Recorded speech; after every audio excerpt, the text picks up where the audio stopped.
All right. Good morning, everyone. Thank you so much to everyone for joining us this morning. We are recording now, and we're so excited to be here for our first pass to publication of the new year. So again, thank you so much for joining us. For those who are new, Pass to Publication is a virtual event hosted by the Center for Research and Development in Dual Language and Literacy Acquisition, the ELRC Education Outreach, and the Graduate Student Advisory Council on everything graduates need to know regarding writing, publishing, research grants, and the graduate experience. If you have any questions, feel free to type them in the chat throughout, and these will be answered during our discussion at the end. And with that, I would like to introduce our speaker today, Dr. Ripsime Bledsoe. We're so excited to have her here with us this morning. So Dr. Bledsoe is an experienced researcher and practitioner in student success frameworks, promising practices, learner engagement, cognitive psychology, course design, and technology with over 16 years of experience in higher education. She's dedicated to improving retention by leveraging academic momentum models and metrics to ensure students' successful student transition and degree completion. She's committed to staying updated with the latest generative AI technology and incorporating innovative methods to democratize education for all learners. And having said that, I'll pass it over to Dr. Bledsoe now, who will be able to share her slides with us. And again, we're so excited to have you here with us, Dr. Bledsoe. Oh, thank you so much. I'm equally excited to be here. This is a wonderful opportunity that I initially had with the some of the faculty in the A&M system, and I know this was something that they wanted me to kind of share with you all. So we have about 30 minutes, right? So this is going to be sort of a condensed version, but going off of kind of what Christina mentioned. A lot of my focus is student success. My background is not computer engineering, right? It's not software design and so forth. And actually, that's a wonderful thing. And that's what makes this technology so unique, right? It's those of us who may not be in those disciplines have an opportunity to use this technology that can be so innovative. And a lot of my background is in thinking about student success, retention. And when I talk about democratizing education, I'm thinking about the tools that we can use to enhance learning, mitigate disparities, provide more access. And you'll see some of the things that I share and kind of going in that venue. And also even opportunities to reduce workload and provide focus for the things that matter, which is working with students, working with educators, working with the areas that matter most to them. So with that, I'm going to go ahead and share my screen. And then I'm going to try to stay within our time, and then we'll have some time for questions. So let me go ahead and share my screen. And I am going to keep it like this only because I want to expand a little bit. And sometimes my Zoom doesn't let me do this. So hopefully this is visually, you're still able to see it. Like I mentioned, we'll talk a little bit about the threats. I think those are important, the risks, things of that nature. But most of my focus will be on the success side and how we can take advantage of this technology. It won't be exhaustive, right, because of our time, but I think it should give you at least a comprehensive view, kind of a diverse view of the ways in which you can use it, right? So I want to start with a quote from Camus that really, I think, encapsulates this technology and I think what it's providing for us, right? We know that we're always preparing our students for the future as educators, but I think that's the case even more so now than ever, right? In that we don't even know what our workforce and combined with this technology will look like, right? But we're going to endeavor to prepare our students. And I'll talk more about that when we talk about kind of our ethical responsibilities. Just as a brief overview, when we talk about AI, it's such a large realm, a term coined back in the 50s, I believe. But what we're really talking about is within AI, there's machine learning, and within and machine learning, you have these machines that are trying to mimic human behavior based on information that's been given to them. But within that is generative AI, and that's really what the scope of what we're talking about. We're talking about artificial intelligence that's based on existing content, right? That pre-training that we talk about, where we provide it with content, and it tries to then give us outputs, right, based on these prompts that we give them, these instructions that we give them. And when we talk about generative language models, we're really talking about chatbots or large language models. And that's really what I'm going to focus on today, right? And I think that's mainly what we think about when we think of ChatGPT or maybe a Microsoft Copilot and things like that.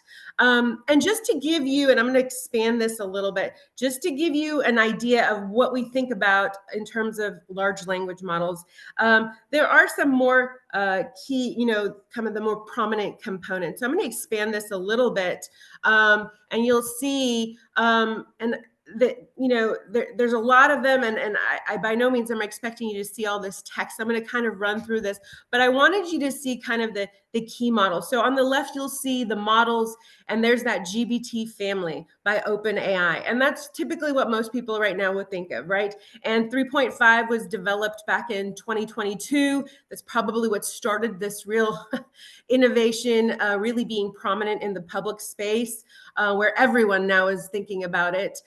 It's free. It's still around. You can still use it. It's a very good model and able to give you information, respond in a lot of different ways where you can really search it. But a few months later after that was GPT-4, which really was far more enhanced, far more capable. Now it was a paid version. It was no longer free, still very highly responsive. And all of this is through, again, natural language, right? You simply can talk to it just the way you do. It doesn't require code. It doesn't require sophisticated understanding of software. And then what has come about and is the latest model is the GPT-4. And in terms of its multimodal, sometimes is referred to as turbo, varying names, constantly changing. That is the most sophisticated model that we probably have today. It runs web browsing. It does DALL-E, which is the image prompting that it does. You can build GBTs or these AI agents, right? These interactive little chatbots. It can interact with PDFs. It can do data analysis, and I'll talk more about that when I talk about the research components. So really sophisticated, and they're expecting to have 5 soon. And then some of these other ones you may or may not have heard of. Maybe you've used them, but Claude is, a lot of my faculty friends use this, especially in the humanities. It's by Anthropic, and it is very powerful, uses GPT-4. It's really been continually enhanced. It's more for working with large documents, right? You can upload an entire book. Now, GPT-4's latest model also allows you to do that, but Claude is more if you want to stay within that scope, and really is a great tool that way. Microsoft Copilot Pro just was released maybe a week ago. It uses that GPT-4 model. Up until now, you might recognize it as Microsoft Copilot. It was a spot, powered by Bing. You could use it through Edge, but it has just in the last few days gone through kind of this new version. It is powerful. The Pro version is no longer free. You still have the Microsoft Copilot. I'm assuming that's what it's called now. That's the free version. But some of the critique is now it seems like it's going to be throttled, right? So at high peak times, it might not work or may not be working as well. That's another, kind of point of contention. But a very powerful model, also does DALL-E, can also interact with content and text. You can upload documents, much of the same things, similar to, it's based on that GPT-4 model. Going through a couple more would be Gemini Pro, which was up until now Bard. It's sponsored by or powered by Google. It was probably the weakest model. Gemini Pro is still very good. It's the newer version. Ultra is supposed to be coming about. But Gemini Pro pretty much looks like it works like the 3.5 GBT model. So not quite as powerful as the 4, and does a lot of the same things. Not as powerful, but we'll see with the Ultra. Supposedly that's supposed to be stronger than the 4. And then the last one I want to touch on that you might have used is Perplexity. Perplexity is not quite like the other ones. It's more of like a conversational search engine. It crawls through and kind of gives you it's good for research. It gives you research link articles. That's really more of what it is, and it pulls from different models. So it's very straightforward. It's not as much of a conversational chatbot. And what I want to show you is just on the bottom, equally important, but I didn't want to make this massive chart, right? Is some other ones that are out there. Lava primarily works with language, and also works with images. Llama is powered by Meta, also a good model. Pi is mainly for just chatting. I've seen some people like it, some people hate it. Mixtral is probably one of the newer ones. Mixtral is unique, open source, meaning it's free. It's run by Mistral, just to make it a little more confusing, out of France. But what's unique about it also is it's you can download it. It's small enough to be downloaded onto your phone, so you don't actually need internet access, right? Phi 2 is supposed to be for research. It's coming about, and Grok is mainly for X, formerly Twitter. But what I really want to focus on is this Microsoft 365 Copilot, along with the Copilot Pro coming about. And I'll talk more about how school districts are using this now.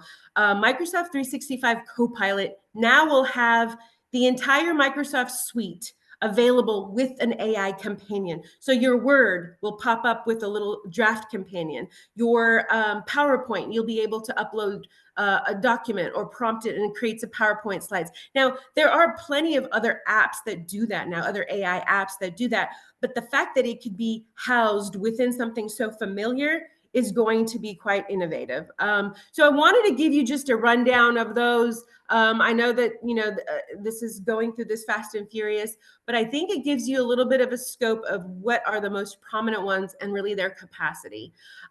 So what kind of things should we be concerned about? So when we think about generative AI and large language models, I want you to think about it as good personnel, not so much like software, because it doesn't really operate like what we think about when we think about software and what we've looked at thus far. It's not like a Google search engine and so forth. So you want to think about it as a really great, maybe intern or assistant, but it has its, downfalls along with its strengths, right? Some of the strengths: concept to practice. It is very good at taking these large ideas and putting them into practical, actionable pieces, which really is innovative and really useful when you think about education. Breaking down processes, developing steps. When I do a workshop on prompting, this is actually a piece of this we use. Summarizing large amounts of text, and that is ever increasing. Like I said, you can upload whole books into some of these.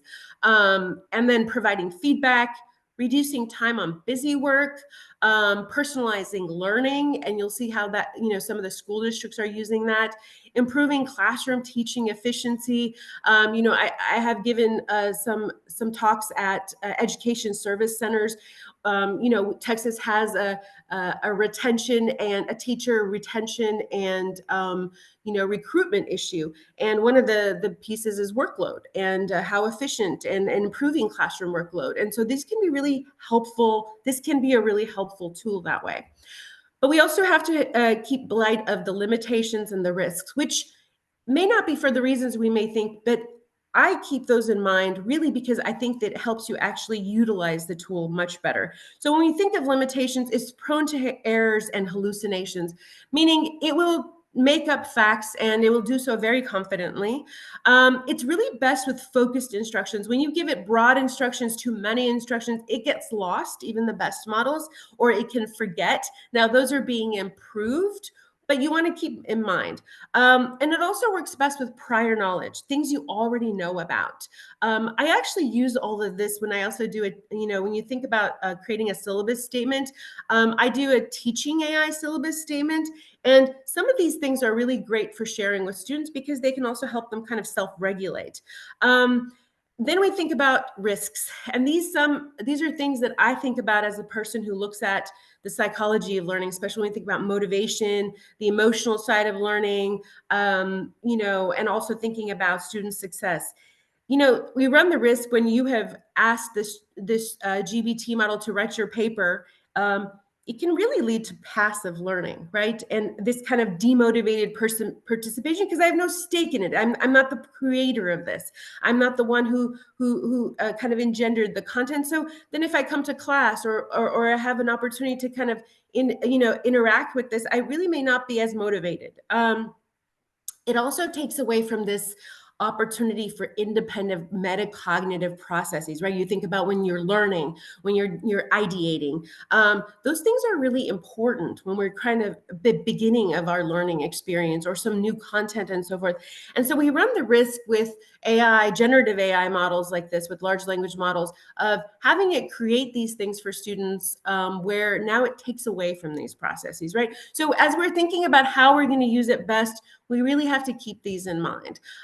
So this was an article that was developed or was posted back in May before the summer and kind of the explosion happened of these large language models really taking off, and really a student posting really how much they're using it.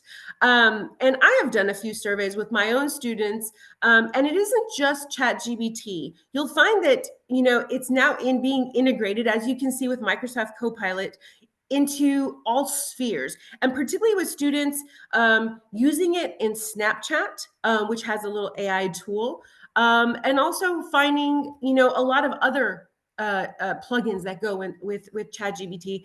In my survey, when I initially asked my first year students, undergraduates, what they were using, if they were using ChatGPT, I ran around 20% of them using it. But when I asked them about Quizlet and Snapchat that have both an AI component, that jumped probably more closer to 50-60%. So, we have to be a little bit nuanced in thinking about how they're using it. It's not just ChatGPT, but it's now being integrated, right? And I think it's kind of interesting, and I'm going to come back to this, especially the Quizlet piece. Quizlet and Snapchat are kind of different forums, right? Different kind of tools. Quizlet is more on the academic side, kind of the equivalent of kind of using flashcards. But Snapchat is more of a social forum, right? But in both of these, now you have these tools that students are using to write things, to utilize these AI components. So a big concern is homework loss, right? That AI, and specifically generative AI, is going to take away from homework. And I would venture to say homework as we know it is probably gone, but I would also say it's probably been gone a lot longer than we thought. Really, the benefits of homework, once with the dawn of the internet, were already being reduced, right? In this 11-year study that they did with college students, back in 2008, homework was improving tests, or at least showing positive effects on homework, on test grades in 2008. But by 2017, you're seeing a drop, and really it's because of the internet. And also you think about essay mills and even tutoring. Some tutoring practices and so forth have reduced that part. So this has been something we've been dealing with. I think that generative AI has now exacerbated and accelerated that loss.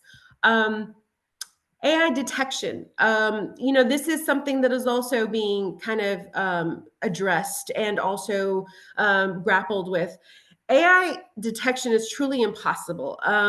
There are just so many ways to bypass the detection standards.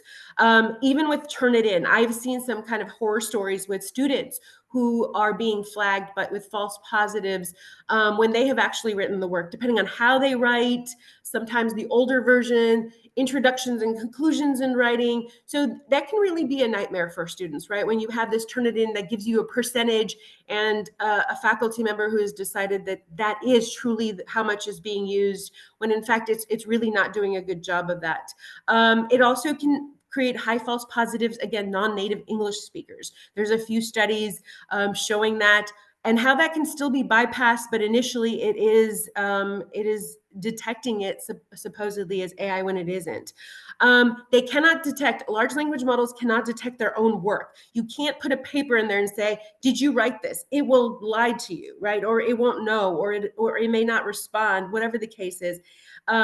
Watermarking. This was in probably in the last few months when President Biden had an executive order on AI. This was presented as a way to, particularly with images and copyright, to detect it. But I've already seen studies with watermarking being bypassed as well. Bad or robotic writing is now simply, you can improve it so quickly with just one prompt. One additional prompt can really enhance it, and the AI detector can no longer detect it. And lastly, I've seen a couple studies on no use agreements, right? If faculty were to take the stance of absolutely you cannot use any of this, we've seen kind of these issues come up where it actually can backfire. Citation challenges for generative AI use, right? How do you, are these plagiarism? If I put my outline in and ask it for feedback, or I want a sentence to have more descriptive language, and kind of these different scenarios. These are really not that much different than going a tutor, but now this is an artificial kind of tutor, right? This is artificial intelligence. And so it becomes a challenge in knowing what is plagiarism, what isn't, and really requires us to really look at it a little bit differently. And if you want to look at some of these, APA and MLA have different ways of citing it. That little red box is my addition. In the citation, I really think, for the reasons I mentioned before, and you'll see as well, you really want to show the model because they are vastly different. A 3.5 will not give you the same type of responses, and you really, when you're citing it, I personally think you should put the model in there. This is also MLA. Typically used in the humanities a little bit more, and their citation is a little bit different. You can actually include the summaries there. You can do it in a variety of ways, but you can go to their websites. They have plenty there. They've updated these, but just to give you an insight on how you can kind of adapt to this new software. Or technology. So let's take a look at some of the things addressing teachers, addressing how, not just how students use it, but the fact that teachers are using it probably a lot more than we realize it, and a lot more than students. This was a study done by the Walton Foundation, and they found that about 70% of Black and Latino teachers were using the technology. And to get down a little bit more, into the details of it, and just looking at this second paragraph here, and the areas they were using it. They were coming up with creative ideas for classes, about 30%, building background knowledge for lessons and classes, looking at lesson planning, brainstorming. It seemed like it was being used a little bit more in middle school and high school, which is understandable in terms of language acquisition is still emerging in the pre-K and elementary levels. But you're seeing quite a bit of use. And then also some of the statistics here I thought were interesting, that students felt that it made them better students. About 68 to 75% thinking how it helped them learn faster, made them better students. They saw a lot of advantages. And in this study, they had 1,000 students that they surveyed and 1,000 teachers. So that's why they had both. And then this second bullet point I think is really important when you think about, again, what I mentioned about teacher retention, and even recruitment. About 3/4 of the teachers felt that it helped them grow as teachers. That is substantial. That is substantial. And I really think when you think about, certainly compensation and a lot of other things come into those play, but more so than there's this aspect of growth. As educators, we really value that, and sometimes that can be just as important, and if not more important, right? So I think these are really important pieces when we think about how we want to think about this technology and how it's being used. So what is our ethical responsibility? I think there's ethical implications in action as well as inaction. There's obviously academic integrity issues. That's why I think we need to be more proactive. But failing to equip our students for the future can be equally problematic, right?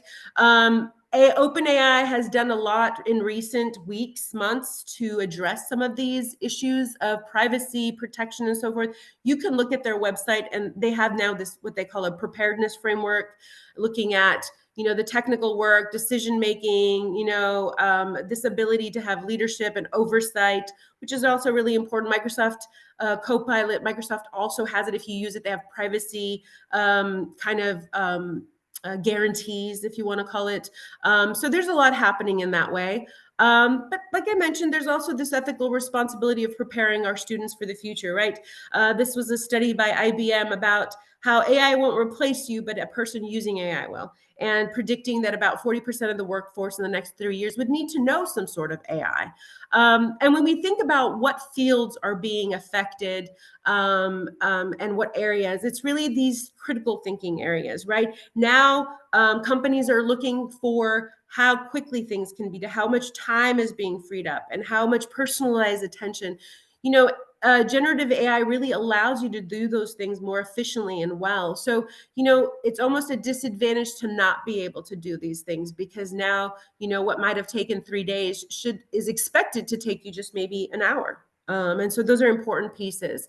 And what are the occupations? And if you look at some of the occupations that are being, that generative AI is being exposed to and also affecting, these are not maybe the things we thought about. These are not the, running through, the drive-through being at McDonald's being automated, but these high education, white collar work, right? Education, legal fields, the sciences, all of those being affected.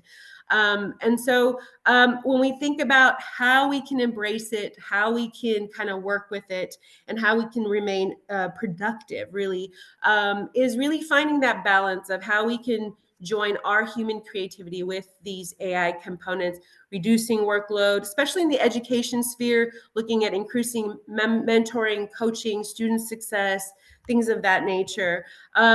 This was a study with, mid-level professional writing tasks for these college-educated professionals, and they found that there was, it mitigated the inequality between the workers, especially those who had more, maybe lower ability in terms of writing, and it also decreased time for work by about 40%. So this is really substantial. It also increased self-efficacy, this feeling of hopefulness and that I can do my job well. AI as coach. This is a snapshot from Microsoft Copilot in writing your emails. So it has a coaching option, actually, where you can write your email and maybe you want it to sound more confident. Maybe there's specific language you want in it. So it can kind of coach you. And I think about, the amount of emails we respond to and get. This can be a really important piece for someone who really finds this important and taking away from their time, and taking away from things that they'd like to focus on. AI as a thought mentor. We talk about mentoring and education, especially teachers, maybe early career faculty. Probably AI as a thought partner is where I use it the most, where I want to bounce off ideas, and it's always available, and it has a vast ability that maybe I might not always want to go to my other colleagues, though it doesn't replace them, right? Responses and feedback. I thought this was an interesting study from physicians, right, where people preferred the chatbot's responses over the physicians in terms of quality and empathy. Probably not an area we thought it would be good at, right? So how would this look like when we think about teacher to student feedback? Grading. This might send shivers down some people's spines, right? That we would allow it to grade, but it's actually pretty good. It matched the human evaluators. The main bias was that it preferred its own writing, which most of us would probably feel the same way as well, right? And then I'd like to talk about, I know I have a few more minutes, but how it is just as a democratizing tool. And then I want to end with just as a research tool briefly. Democratizing education, you think about basic skills education. I think this chart, every time I look at it, is really, really eye-opening, right? And how basic skills education is so limited in parts of the world. And now with just simple access to internet, you can have basic skills education access for parts of the world that may not have had it thus far, right? And I want to show you a couple examples of that. The study on the left was done recently in the Sierra Leone, probably one of the most poorest regions in the world. The one on the right is in India. So you're starting to see this generative AI going into these spaces. This is in the Wichita Public School District just a couple of months ago, where they adopted Microsoft Copilot as a way to help teachers focus more on each student, this customization aspect, personalization, increasing, savings on time, and really preparing their students for the future. Higher education, right? ASU just this, I believe this only happened just a few days ago this week, partnering with OpenAI, which runs ChatGPT, right? In thinking of ways how they're going to use it. Now they have just kind of three general areas, but the three areas I'm touching on: student success, innovative research, and how to streamline processes, right? This productivity piece that I talked about. Personal tutoring is probably one of the key ways that it can that OpenAI can be utilized. You think about everything we do; we're always trying to achieve that one-on-one tutoring golden kind of approach, right? Where we really are able to address the needs of a learner. This was a study done in a computer science class where they used OpenAI or ChatGPT and different other tools and Copilot as a way to address the things that were challenges in this computer science class. And that's what you want to think about it. What are the areas that this could be most useful, right? And the students here on the bottom, you can see they felt that they had this personal tutor and they were very open to it, really positive in using this. It can level the playing field. This one study is in with law students and how it elevated the lower performers, right? And it could do this with writing tasks, creativity initially. First drafts, I mentioned this a little bit with especially Microsoft Copilot. You may never write your first draft on your own again, right? And so you're seeing this kind of utilized. Now, it does take away from that cognitive process I mentioned, right? But it can really provide a lot of confidence for those who struggle with these things. Writing and revision studies where it closed the loop and helping learners self-regulate and really having this tutor.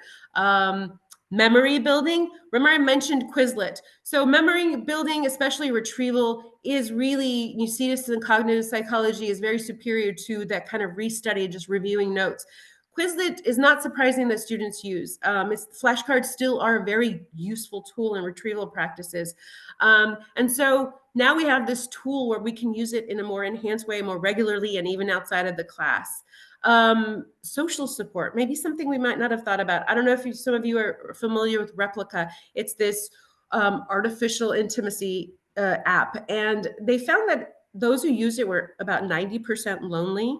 3 times more said it helped them increase their interaction with humans. So sometimes we think, oh, this technology will take away from the human loop, our human interactions. They found that it actually helped it. And finally, 3% of users said it stopped suicidal ideation. So there are issues with this that some of people have brought up, but you do see some of the advantages, right? And then quickly, just to kind of go through some of the research tool aspects. It's used this was a study done in a data science class where faculty used it in terms of now data cleaning and all the things that were maybe more tedious when you think about doing research. As a research feedback tool, it actually, the AI was comparable to AI reviewers, I'm sorry, to human reviewers. And you think about when you're publishing and kind of the amount of times it takes for editors to get back to you and things like that. So useful tool potentially. As a data analyst interpreter, I know you can't see all this. I just want you to see the visuals. On the left there, you see the type of visual graphs it can create. And on the right, those are regression analysis patterns, right? So it has an ability to clean your data and create a lot of visual kind of analyses and even diagnostics, right? ChatGPT as an advice columnist, right? They found that it was actually more empathetic. People found it more empathetic than a human being. And that's interesting, right? These are not areas that we would have thought of artificial intelligence being as good or perhaps a little bit better than human beings. Obviously with caveats, but these are important things to think about. And this is my last slide here. I want you to think about how it might be used in graduate work, right? And these are postdocs, which I think this data is back in July. So I'd be interested to see how much more those in graduate school and graduate work, even postdocs, are using this.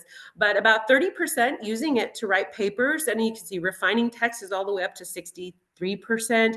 Code generation, preparing manuscripts. I've seen it used in the health fields where it creates predictive models. The best models can be a very useful tool when you have a lot of data sets, and also pulling from multiple studies. And one last thing I thought was interesting was how they did an interview with one of these postdoc students and or postdocs, and they found it useful for early career researchers whose first language is not English. And they talked about how it was used as an editing assistant and helped them with cover letters, application letters, even abstracts, so that it improved their English, and it made them feel more comfortable, and also match their skill set, right? Which might have been maybe the obstacle was simply the language. So I thought really, really interesting when it comes to how it's being used. And so now is the best time to experiment, right? It's inherently democratic. It's not centralized. It's quite decentralized. There are still some open source models, right, that are free. We don't really know how it's going to be used. So really, the sky is the limit. I believe that organizations, including educational institutions, who craft their own policies and experiment, are going to find the best success. And really, it's really a great time to know how to experiment with it, because I believe you want to experiment before it's centralized, because if we allow it to be centralized before we've had a chance to really see what it can do for us, you stand a chance of being limited, and really negating those kinds of opportunities. So I'll leave you with the last slide, which is really the truth. I believe there's a lot more that we can do, and I believe there's a lot more that we can benefit from, keeping in mind all the things, right? The risks, the limitations. So I'll end there because I know I've gone over a little bit here. Thank you so much, Dr. Bledsoe. That was awesome. Very fascinating. And it actually looks like we have a few questions in the chat. Sure, So I figure we can go through those. So let's see. The sure, sure, first one sure. here is someone's wondering if you'd recommend students use AI then. Yes. This has been a question. So I did a workshop. This was at the beginning of the semester. A&M system has given us some direction, but not a lot of direction. Mainly a lot of it was, you have some options. You could not use it at all. You could use it somewhat. You can fully use it. But that's a hard sell. I don't think you can not use it, in the sense that, or at least address it, because students are using it, as you can see. But at the same time, we haven't been really trained on it. It's just so decentralized. There's no one place to go to, and that's the difficulty. You can't go. I've done Google Cloud. Google will do a lot of trainings. I follow a lot of it. Some of it is applicable, some of it is not. Some of it is a lot for software engineers and so forth. In the education space, you want to think about how you can craft some pieces in your syllabus so you're comfortable, and you think about a few assignments. You don't have to use this widespread. I don't think it should be used in everything. I think you want to consider, where do I need it most, right? Think about that study with the data scientists. They knew data cleaning, which, by the way, is one of my I dislike the most, right? Data cleaning is one of the banes of my existence here when I think about data, doing research.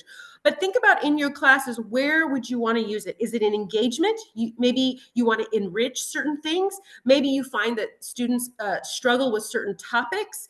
Find those pieces and use it. But you do want to put something in your syllabus. I do a workshop where you can create a teaching AI syllabus. And so that may be something, I can share. But, you want to put some things in there, set them up, understand the limitations, understand that you're okay with it, but you also understand there's integrity issues. So if you can find that balance, and then start working with building key areas you can use it, you'll find that your students are typically responsive. A lot of them don't know a lot either. Some of them are not using it because they don't know a lot, or what they know is wrong. So I do believe in using it. I think we need to. I think, like I said, it's our ethical responsibility to prepare them for what is coming, right? Definitely. Thank you for answering that. And then in regards to research, how relevant and true are the AI's answers to the questions that are being asked? It depends on the questions, right? This is why I said you have to know your personnel. It's like a teaching assistant. Maybe you have a data assistant. It's that type of where they have a wealth of knowledge, but you have to work with it. And three people can ask, go into ChatGPT and ask the same question, and then through successive prompts and follow-up questions, end up at a very different places. So it's not this super constructive or structured way like we've been used to, right? It's more of just this way of, think about it as good personnel.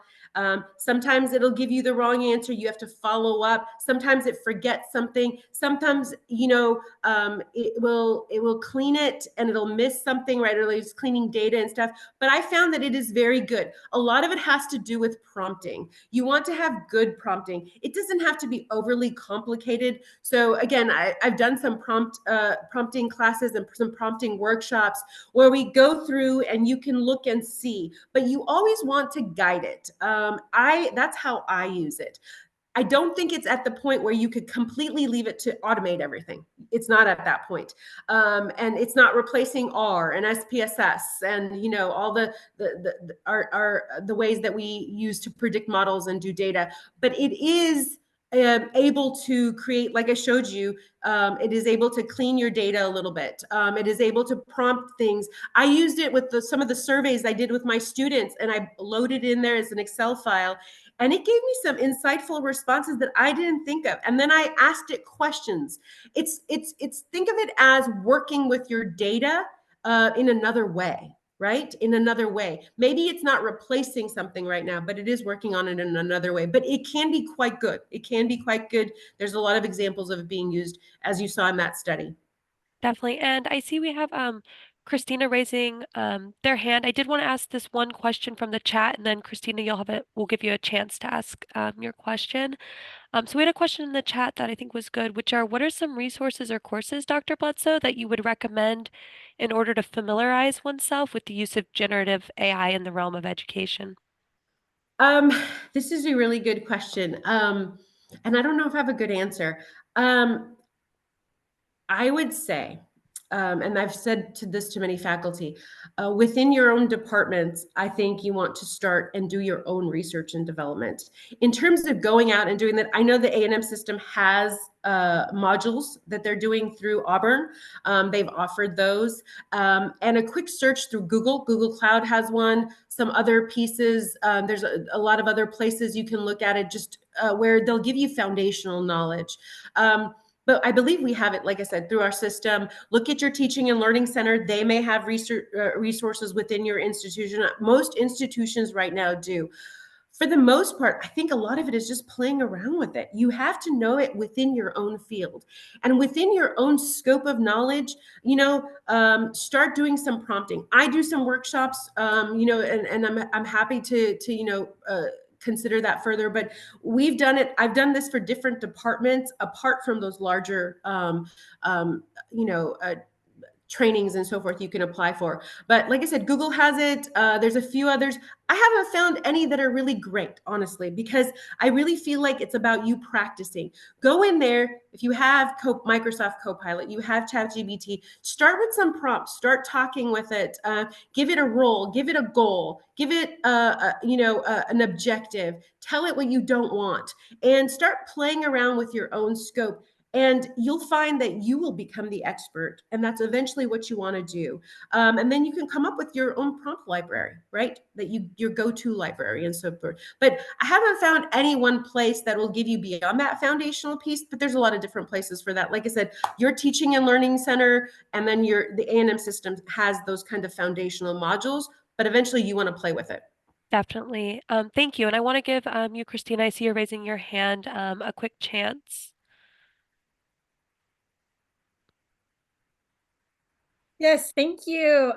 So as a student and aspiring faculty, I'm curious about when I go to these chats, and which was really helpful. So thank you. Um, a lot of the conversation is centered on the technology that helps with the writing, but what is the like perspective, especially on the faculty side, for students who use what I think is also AI, is like the Research Rabbit and connected papers that are tools to help with research. But is it like, and I never know, because I'm one of those who, like, I don't even want to open Chat GPT because I don't want, like You're I afraid of want to it. see my work. I don't want to get in trouble. I don't, Yeah, all this. yeah. But is it, when I started using connected papers, which I love, I thought to myself, like, is this cheating? Like, I don't know. I don't know the rules. Ah, yes, yes, yes. No, that's a really good question. So, that is the kind of that gray space. And I think this is what makes this hard, right? And I think one of my slides that I had before the citation, right, is that was that list, right? Is it, if you're going in there and you're doing a search, it just happens to be interactive. So it's in many ways more of a more enhanced version of doing, Google Scholar or using databases, what we've used up until now, that we're just, here's the article, right? But now you get to kind of interact with the document. You get to interact with the text of it, which you might have done with a colleague, right? Let's say I was in a graduate school, I was in a literary group, right? We would exchange ideas, we would talk about it, we would kind of study certain articles. In my estimation, it is not, because it is no different than the work you might have been doing with other colleagues. It just happens to be artificial, right? Artificial intelligence right now. And many of those things that you mentioned, whether it's there's like Perplexity. Perplexity is that interactive search engine. There's several others. My experience is you're always, one of the questions is, how good are these? Is it hallucinating? Is it giving me the right article? So, you want to use these other apps, because ChatGPT and so forth don't do a good job with research and articles and stuff like that. But sometimes it's not as thorough or as big of a repository as going back to those databases like you have at the institution, or Google Scholar and things like that, but they are very useful. I think it's also the similar thing of you can also interact with these PDFs, right? Let's say you have a document, you want to ask about particularly the methodology, you're like, I just don't really get it. I think it's a wonderful tutoring tool. Those are not, to me, in line with plagiarism or anything of cheating and whatnot.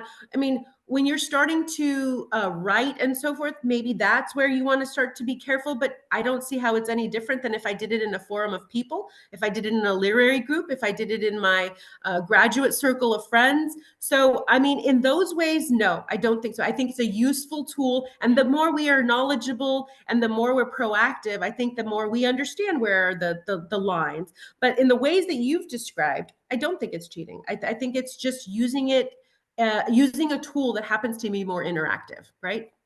Thank you so much, Dr. Bledsoe, for answering these questions. And um, we are here at time, so we'll wrap it up right here. But I want to Sure. thank everyone for your awesome questions and your awesome responses, Dr. Bledsoe, and taking some time to answer these. There was some great conversation today. So thank you, everyone, for coming today, and for the great turnout. And I know Dr. Bledsoe just put her email in the chat. A lot of folks were asking, so thank you, Dr. Bledsoe. You're welcome. You're Um, welcome. and yeah, thank you again, everyone, for coming. I hope you all have a great rest of your week, and fantastic presentation, Dr. Bledsoe. Thank you so much, all. I appreciate you all. I wish we had more time, right? We could spend 2 hours. Um,